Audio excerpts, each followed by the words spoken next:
En este libro la dinámica fue sencilla, en realidad lo que hice fue seleccionar un grupo de autores a un criterio personal que me parece todos ellos tienen una sólida obra, una sólida carrera, tienen criterio que era el que me interesaba, y les formulé las mismas 10 preguntas. Sin embargo, es interesante, y lo van a ver en el libro, de cómo las mismas 10 preguntas tienen respuestas con sutiles variables y diferencias entre ellos, a través de las cuales vemos su formación, su orientación política, su espiritualidad. Por ejemplo, descubrí que no hay forma de definir la poesía. Los únicos que definen la poesía realmente de una manera general son los filólogos, pero los poetas no. Los poetas lo que tienen es una experiencia vivencial con la poesía, en la que ellos entre sí coinciden en algunos aspectos, pero cada uno tiene su forma de vivirla, de experimentarla y de conceptualizarla. De manera que son las cosas atractivas de este libro, de cómo aún cada uno de ellos, dentro de su forma de pensamiento sobre un mismo tema, entre los mismos autores, hay sutilezas y variaciones que nos enriquecen a nosotros, porque no pensamos cuando lo leemos que ninguno sea descabellado, sino que todos tienen sentido. Bueno, hay tanta gente que escribe, digámoslo así, entonces a veces de realmente definir qué es un poeta es un poco complicado. Yo voy a intentar desde mi perspectiva, desde mi punto de vista, definir lo que es un poeta, ¿verdad? Entro recuerdo a Huidobro, el poeta chileno, el creacionista, que dice: el poeta es un pequeño Dios, solo para él viven todas las cosas bajo el sol. Preciosa esa frase de Huidobro, y realmente enmarca lo que Huidobro pensaba que era un poeta, un pequeño Dios, solo para él viven todas las cosas bajo el sol. Obviamente que Huidobro está hablando de la creación, del poeta como ser creador. ¿Es la educación lo que está jodiendo, digamos, esto que no leamos? No. Es un sistema económico que tiene una perspectiva básicamente fundamentada en el negocio y en lo financiero que no le interesa al humano. Si nosotros no nos acercamos a las expresiones humanas, no es porque eso sea bueno o sea malo, sea lo importante. Es porque cambió la idea que tenemos de persona y hay algo en nosotros que se está muriendo. Es la persona, no en el poema. El poema no es un ente, es una expresión de la persona. De tal manera que si yo no empiezo entonces a analizar a la persona como parte de la ecuación y qué papel ocupa la persona dentro del sistema que nosotros estamos desarrollando, no tiene sentido que nosotros nos pongamos a definir ni qué es arte, ni por qué el arte es importante, o la filosofía o la no filosofía. Porque entonces aquí tenemos un problema de persona.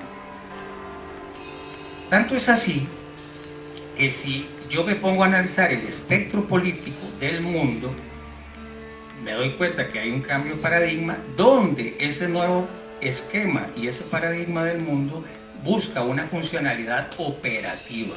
Y entonces tengo a Japón, tengo a Corea del Sur, tengo a Taiwán, tengo a China, algunos países de Europa, algunos sectores de Estados Unidos que están en función de eso. Y entonces uno dice, ¿y en dónde está la persona ahí? No, no está. Entonces, si todo es poesía y todo es poético, nada lo es.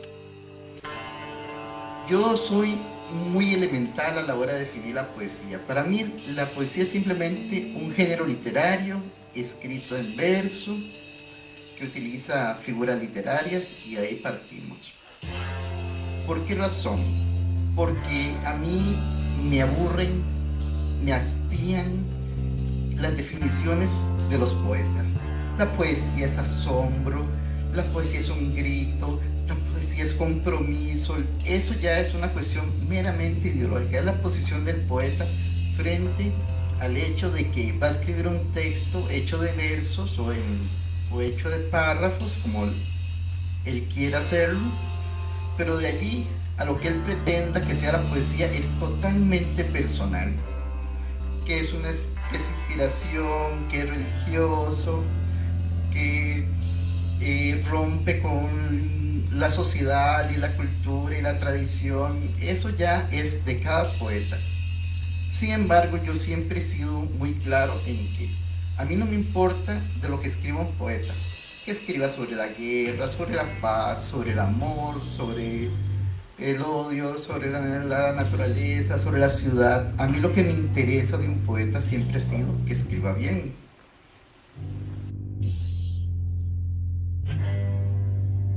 ¿Por qué es importante esto, este libro de entrevistas? Porque viene a llenar un vacío de un medio que es muy bullanguero, que hace mucha bulla, que hace mucha laraca, que hace muchos festivales, que pone a 10 poetas en una mesa a leer poesía a destajo, en donde no hay tiempo para que el poeta diga su poesía, le dan 2 minutos, 3 minutos y tenga que seguirse y darle el espacio. Y en un medio en donde la poesía se ha ensimismado, esto es un fenómeno universal, es decir, la poesía se convirtió en una entelequia, dicen los filósofos, y se aisló de la realidad. Tanto que este espacio fue copado, decía el compañero Mata Guillén, fue copado por la sociedad de la información, ¿sí? Por todo lo que es por la tecnología, por este auge, este vértigo alocado, desnortado y anárquico de lo que significan las redes, el mundo virtual.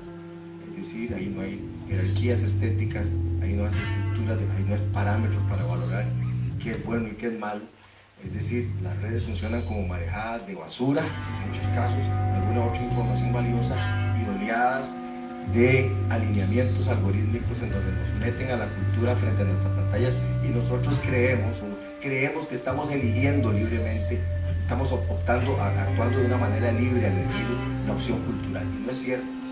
Y el campo cultural costarricense, el campo poético, está lleno de grupos, grupúsculos y grupos que lo que quieren es poder literario. Y no hay proyectos de estéticos en disputa. Es decir, este concepto es importante porque los campos culturales, en serio, los países en serio, responden a perspectivas estéticas y artísticas. Una visión poética se confronta con otra visión poética, ¿verdad? Y perspectivas de arte, de literatura, de narrativa se confrontan con otras perspectivas para generar una disputa en este campo cultural, como lo hacía Bloom, y generar esa disputa en donde un campo cultural o un grupo es sustituido por otro, porque hay un cambio generacional, porque hay un cambio de perspectiva estética, pero no política. Entonces los grupos en este país se han convertido en grupos de disputa cultural por premios, por reconocimiento, por medallitas, por quién está, quién llega primero y quién no.